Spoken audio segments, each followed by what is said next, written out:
Hello and welcome back to the Road to Rosslyn Park, episode 10.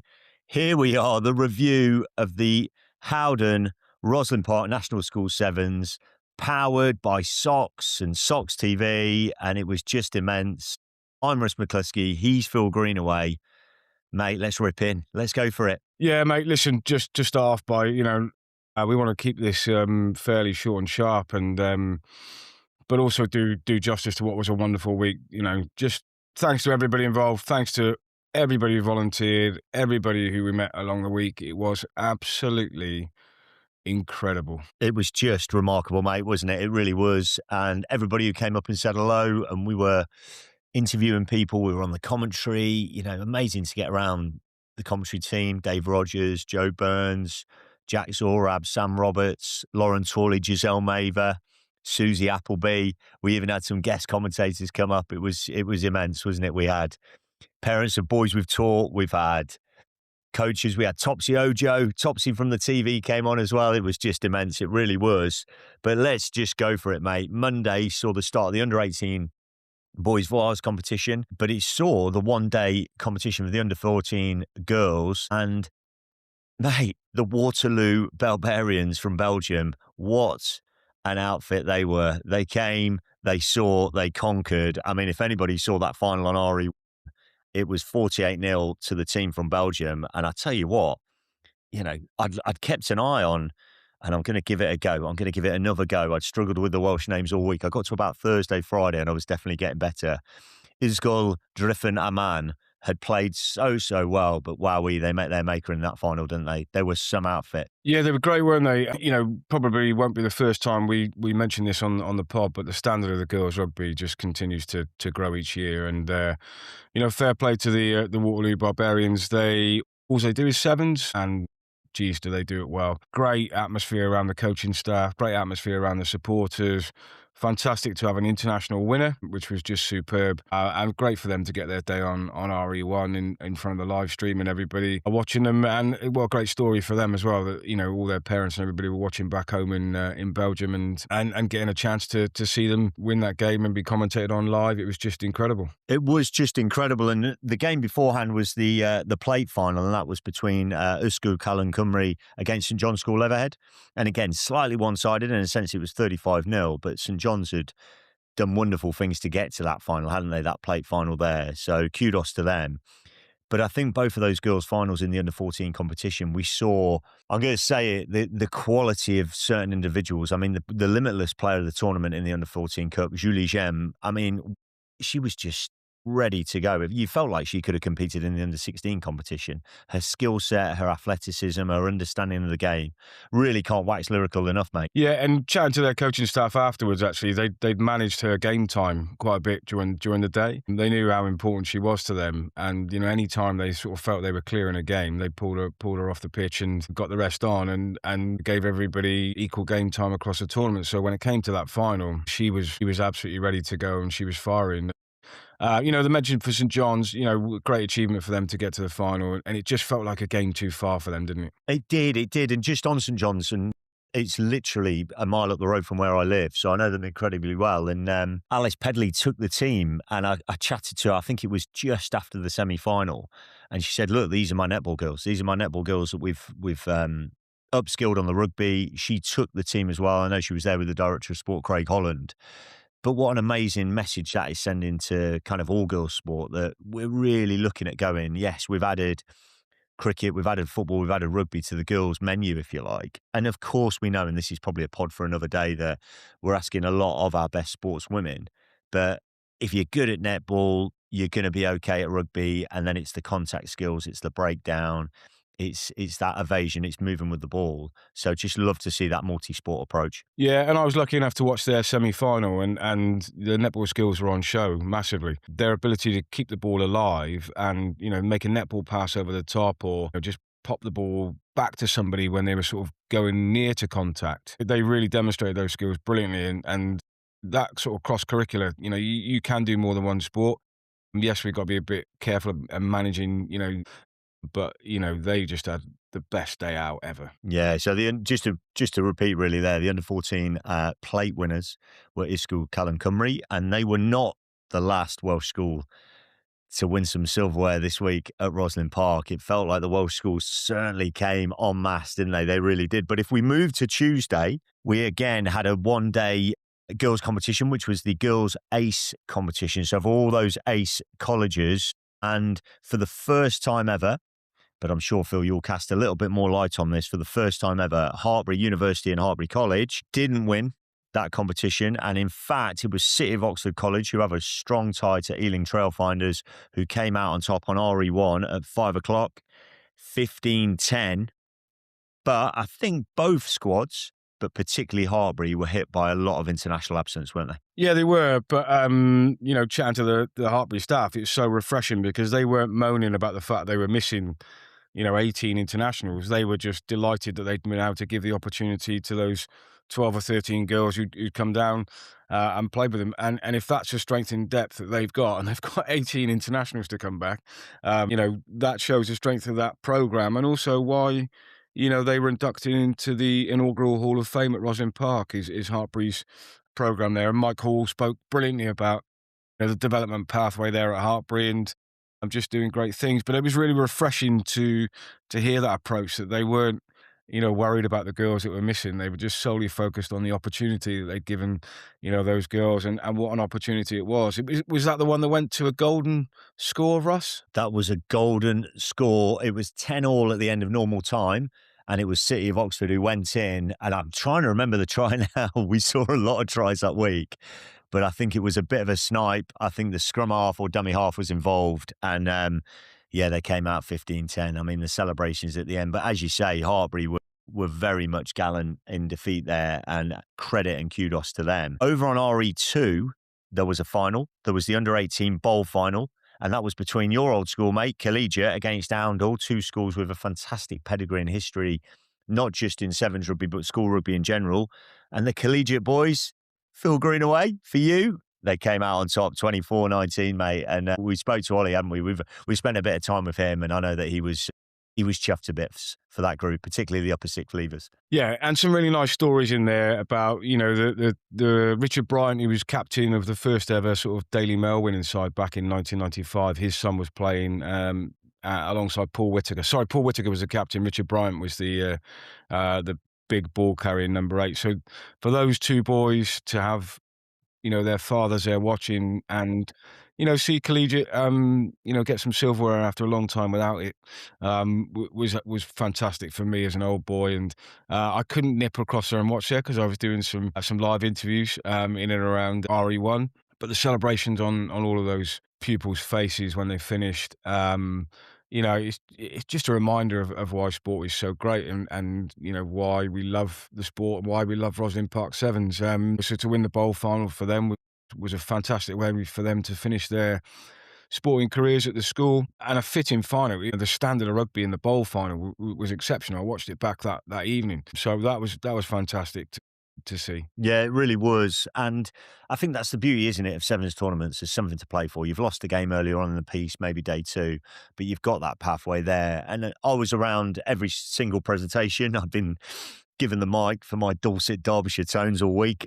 It didn't matter what people won. They were just absolutely delighted, and the looks on the parents' faces and the coaching staff faces, because if you're competing there in that under-18 bowl over 2 days, that is hard.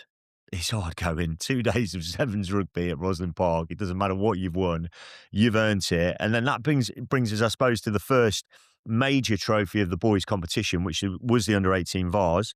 And that was the last game on RE1 on Tuesday. And that was against Sherburn versus Whitchurch High School. And again, another absolute belter. And Sherburn came out on top 17-10 this time around. So congratulations to everybody at Sherburn. I suppose the question, I'm going to put you on the spot now, Phil. If you win the under-18 boys Vars, do you enter the lads into the cup next year? And we had that debate, didn't we? We had that debate live touchline.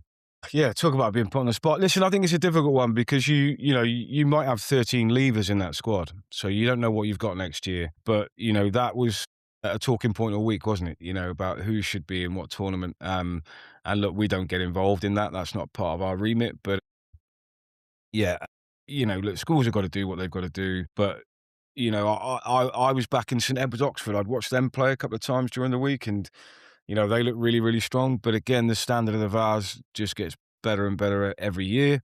Yeah, so should Sherborne be in the cup, I'll leave that to you to talk to Tom Taylor and Lou Dennis about down at Sherborne. But I think I do think there's probably a way of solving that a bit more fairly.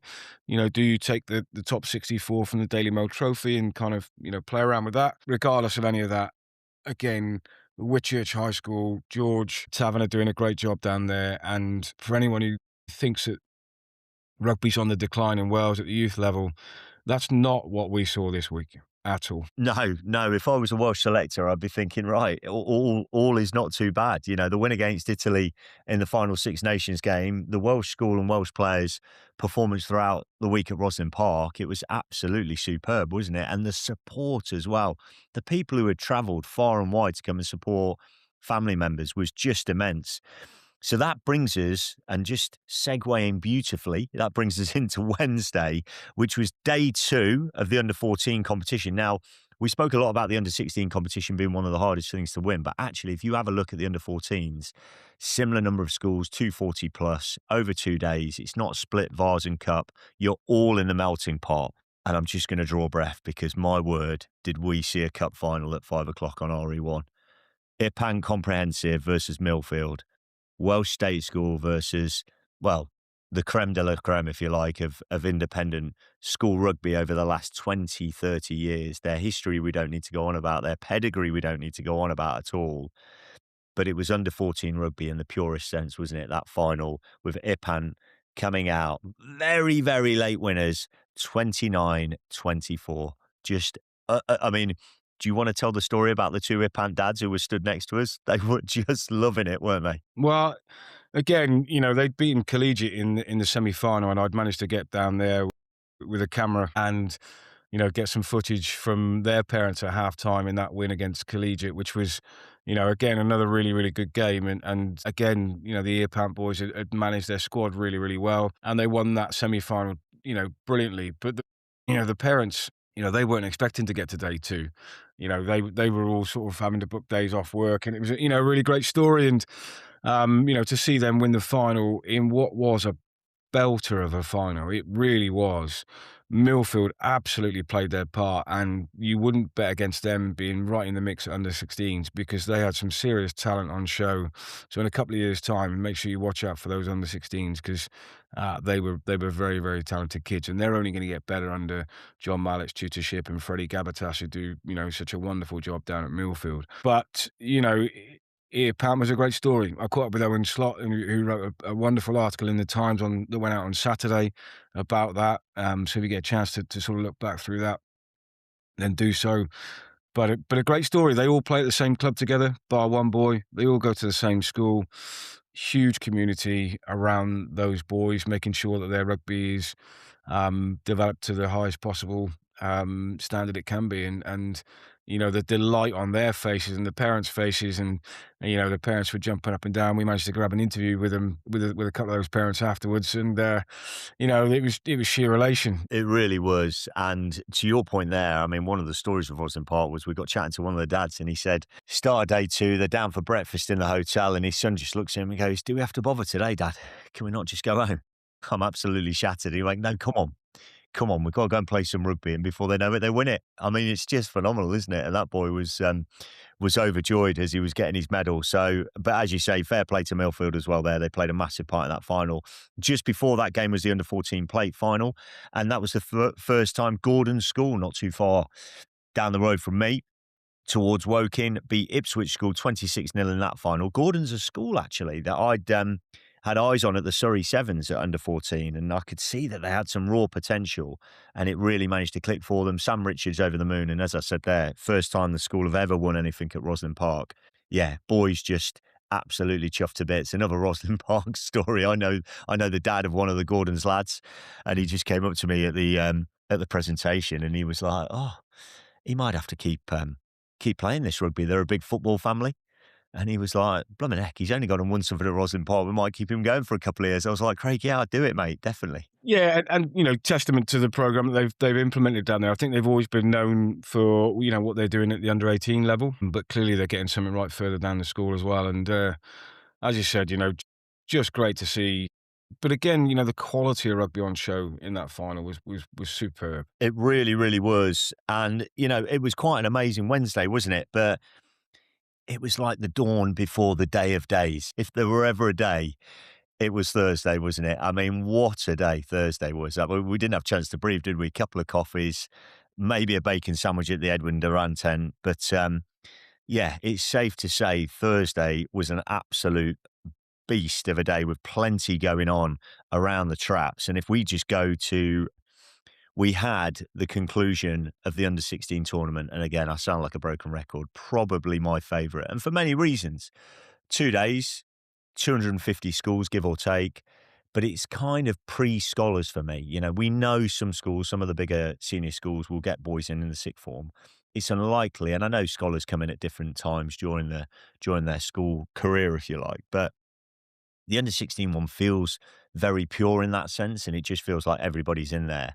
The plate final, which was an absolute belter again, was contested against Camford School down in Dorset, Tony Diprose's Camford, against Glen Almond, who had come down from Perthshire.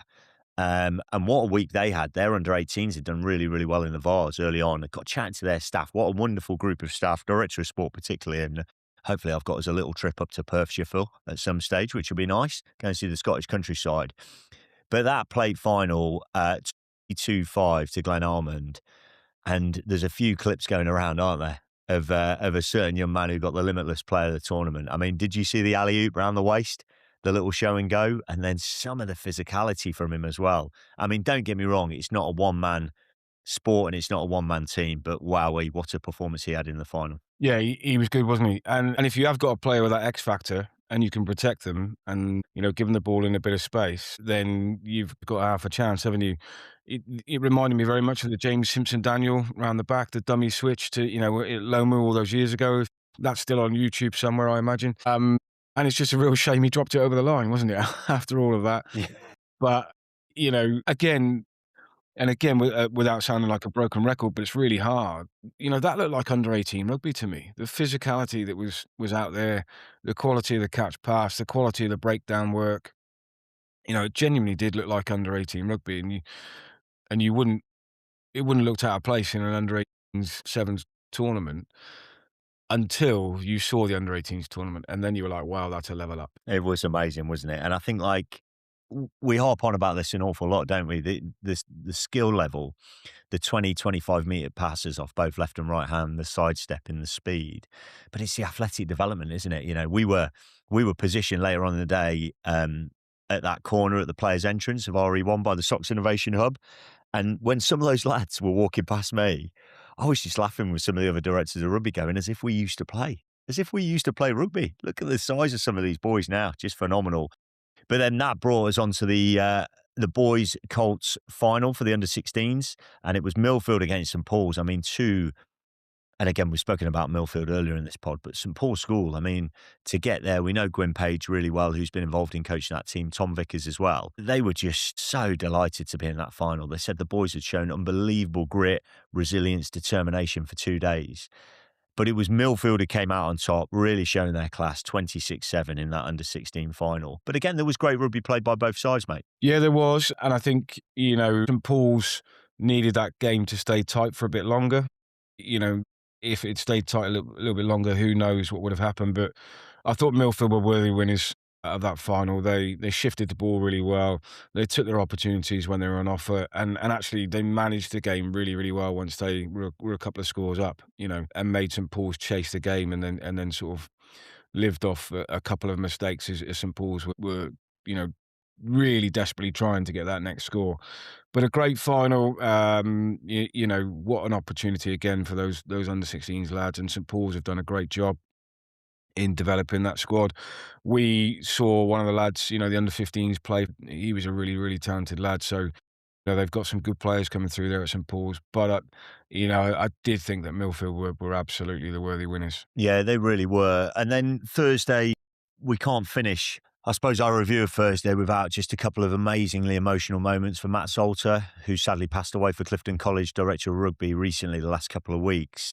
There was the moment on one where there was a minute's applause before the boys played their first cup group game, which was a really touching moment. I went to speak to Danny Grucock. I said, "Look, Danny, do you think it's a good idea?" We were mindful of the boys getting on an emotional level that perhaps they couldn't control. But he said, no, absolutely. We would love to see this. And it was just, I mean, it was hairs on the back of the neck, wasn't it? It really was around RE1.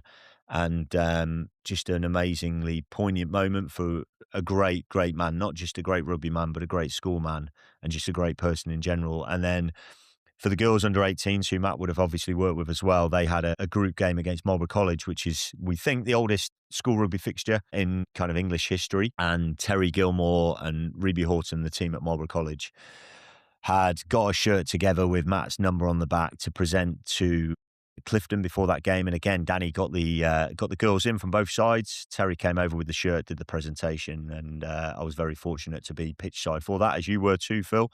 Danny spoke amazingly well, and it was again just a week full of emotion for Clifton College, wasn't it? Yeah, it was, and I don't mind admitting, I had a lump in my throat, with that applause that was going on the sideline. Matt and I go back a long, long way, and it was incredibly touching moment for a guy who's just done great things for rugby, both in his own career. We must remember he was one hell of a competitor on the pitch, a wonderful coach and a great rugby man, and it was great to see that minute's applause observed impeccably by everybody, just demonstrating how special the rugby community is and how special Rosslyn Park is. So, thanks to everybody for their time and attention on that. No, it truly was amazing.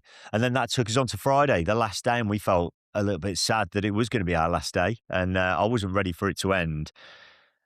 And I draw breath because the finals came thick and fast. The players came to the presentation area thick and fast at one point, didn't they? There was a slight squeaky moment where we were looking for a plate or a cup or some medals or a representative from Limitless, but we got it all done. So I'm going to go with the under 16 girls plate final. And that was Honiton Community College against Queen Elizabeth High School, Hexham.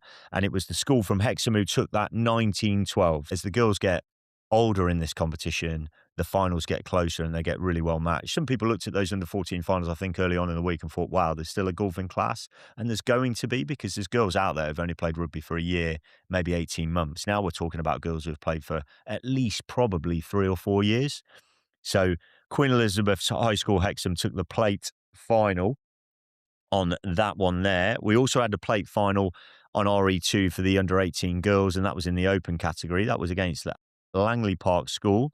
And we had Sam Whitbread, and it was Sam Whitbread, our friends from the Sam Whitbread Academy in the Midlands. State school doing brilliant, brilliant things, mate. Yeah, absolutely. And Honiton Community College, I actually did my teaching practice there, many moons ago. So it was great to see those guys doing well. And everything we've mentioned, Russ, today, for me, just shows the national profile and the international profile of our game and the Rosslyn Park Sevens. We've mentioned the Welsh schools, we've mentioned the Scottish schools, we've mentioned schools from the north, we've mentioned, the London schools, your traditional Millfield, we've mentioned state, we've mentioned, some great private schools, all getting to finals and all being successful.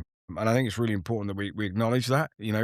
There's a wonderful story that we bumped into across on M5, a group of South African girls who'd come over, last year, raised their own funds to get across for the Rosslyn Park Sevens, and that international flavour they definitely added to the tournament. So, rugby's in great health. But those finals did come thick and fast. I was worried for you on the mic at one stage. It was there. And then if we move on to RE1, I was worried for myself, I think. You talk about the international flavour of the tournament, but this story had special significance this year with everything that's going on, sadly, in the Middle East. To get the Jess School Arabian Ranchers over was one thing. For them to win the under-16 Girls' Cup competition against Redbourne Apple was another thing. Their captain spoke so eloquently at the end in front of her parents, in front of her staff. It was really touching and really moving. They didn't think they would get over. And then by the time they got over and all the admin around that, to be able to focus in on the tournament itself. But they came out winners 27-12 there. And we know that the Jess School always does well in those girls' competitions. So that was absolutely superb. And then we move to the under 18 girls, where I'd been following Gateshead College. I'd managed to commentate on a couple of their games, and they were my little top tip actually early on in day two. So I was delighted to see the school from Newcastle upon Tyne and their bright pink shirts get to the final. But it was Hartbury who just managed to pip them. So Hartbury had lost out in the Ace competition early on in the week, but their girls who play for the school, if you like, just narrowly taking that one 17-14. But again, it was a humdinger, wasn't it? Yeah, it really was. It was that ebbed and flowed, didn't it? That game. That was a cracker. And again, yeah, again, I sound like a broken record, but just the athleticism, the skill levels were fantastic, and it's just again highlighted that there's just those moments in finals where somebody might just switch off, or just over chase, or just not quite get their breakdown accuracy spot on, and that created the opportunity for Hartbury to sort of to get that at the end, and it was nice to see them get the win. Again, a place I've worked and know really well, and was there when they started, the girls rugby program in 2004-5. My partner at the time was one of the first members of the Hartbury women's rugby team. So it started all those years ago, and their motto is out of acorns grow great oaks, and they certainly started the seeds of that program, and they're absolutely bearing fruit now with the program that they've got going. So good on them, and it was nice. It was fitting that they got that win on the week that they've been inducted into the Hall of Fame. And then our last two finals of six on that final day of Rosslyn Park, we had the boys' plate in the cup competition, if that makes sense. So that was against Cardinal Newman from Sussex against Clifton College. And we've spoken a little bit about Clifton College and the emotion around that. So it was lovely to see them in a final, and it was very fitting for them to be in the penultimate game of the whole week. But Cardinal Newman went out narrow winners there, 19-14. And not to sound like we just repeat the same thing, but I suppose we do. We do repeat the same thing. We've got to work on that. But again, it was just an unbelievable final, wasn't it? One score final. And then that took us to the final. Wellington College against Whitgift. And Wellington College just looked fitter. Their defence looked more robust. I mean, Whitgift looked, bless them, by the end of that match. They looked absolutely out on their feet, didn't they? But very worthy finalists. They ground very hard for 2 days at Whitgift to get into that final. In the under 18 Boys Cup, people were talking about groups of death in day one. Every group was loaded. It wasn't one group was harder than another. Every group was absolutely loaded. But Wellington College ran out and are our under 18 boys champions for 2026, 19-7, and they were worthy winners. Yeah, and their defence won them that final, Russ. Whitgift were exceptional in terms of keeping the ball. They went from left to right, from left to right, from left to right, from left to right, for about 2 minutes, and Wellington's defence just kept them out, and Whitgift, despite all of their efforts, couldn't just find the chink in their armour, which would have brought the game within a score. And then they got the breakaway at the end there to sort of take them clear. But it was a really, really fitting final. And I'll tell you why that final resonated so much to me, because they're two big powerhouses and they brought a huge amount of support. Often that under-18s final at the end there can be, everybody's drifted away. Nobody left. The crowd were absolutely immense, and you just saw what it meant to everybody. And it was fantastic to watch. It really was a great final. We've mentioned it many a times, but the skill set, all of those bits and pieces. But what shone through in that final from both teams was just an absolute desire to win and empty the tank for their school. And credit to Chris Wilkins from Whitgift, who we know does a great job. They produced a huge number of players who go on to have great careers in the professional game. And also to Wellington, who are always there or thereabouts come Rosslyn Park Sevens. Always there, and they've managed to double. They've managed a St Joe's Rosslyn Park double, so fair play to them indeed. And there we go, mate. Put a fork in me, I'm done. I can't believe that's that. I'm going to miss it dearly. As you say, that final was supported 4-5 deep around RE1, wasn't it? So there is more to come next year. this is just the beginning. Yeah, it is. It is. Well, we hope it's just the beginning. Very, very, very quickly, and I will be quick on this for us because I know that we don't want to over egg things, but just a special mention to everybody who took part in the week from whatever it was you did, whether it was you were a car parking attendant, you were, picking up rubbish, you were refereeing, volunteering, serving coffee, of which I needed quite a few to get me through the week. Thank God to the Edwin Durand tent. I kept nipping across there for a free one and a Satsuma, but everybody played their part in what was a phenomenal, phenomenal week. I will just mention one member of the Sox team because Sox did a great job in terms of organising that tournament and doing all the back stuff. But Martin Waters, I believe, Rosslyn Park, that was his 1000th tournament in operation for Sox. So tip to the cap to him. But an incredible week, Russ. Thanks for sharing it with me. No, thank you, mate. Big shout out to Martin. Love the man. And we will be in touch with you down the line. Take care, everyone.